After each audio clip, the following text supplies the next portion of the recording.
et bienvenue dans votre revue de presse du jour sur adenews.info. La découverte d'un important gisement de gaz naturel avec des réserves estimées à 450 milliards de mètres cubes vers Saint-Louis est au menu des quotidiens reçus aujourd'hui à Adenews. Lors du Conseil des ministres de ce mercredi, le chef de l'État a salué la découverte par Petrosen et Kosmos Energy, une société américaine, d'un important gisement de gaz naturel au puits Gumbel 1, dans la partie nord du permis de Saint-Louis, offshore profond, informe Le Soleil. Après celle de 15 Energy au large de Sangomar, cette deuxième découverte est significative et le plus important gisement en Afrique de l'Ouest, car étant constitué d'une large structure répartie de part et d'autre de la frontière entre le Sénégal et la Mauritanie, avec des réserves estimées à 450 milliards de mètres cubes, renseigne le quotidien national.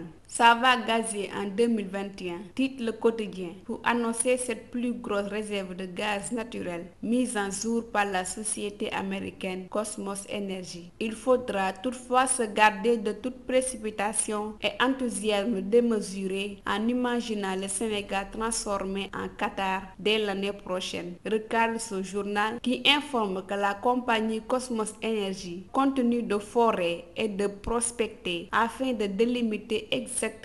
les dimensions du puits découvert. Citant des sources bien informées au niveau de la société américaine, le quotidien pense que la phase d'exploitation pourrait intervenir aux environs de 2021 ou 2022. Après le pétrole, du gaz, écrit à sa une Le Témoin, tout en se demandant si le Sénégal va bientôt devenir un émirat avec une découverte du plus important gisement de gaz naturel en Afrique de l'Ouest. En accroître ce journal, Kosmos Energy a aussi conclu un protocole d'accord signé par la Société de pétrole du Sénégal, Petrosen, et la Société mauritanienne des hydrocarbures et de patrimoine minier, SMHPM, qui établit les principes d'un accord de coopération intergouvernementale pour le développement de la ressource transnationale. Sur le volet politique, Libération a repris l'entretien du président Macky Sall au magazine français L'Express, où il aborde entre autres sujets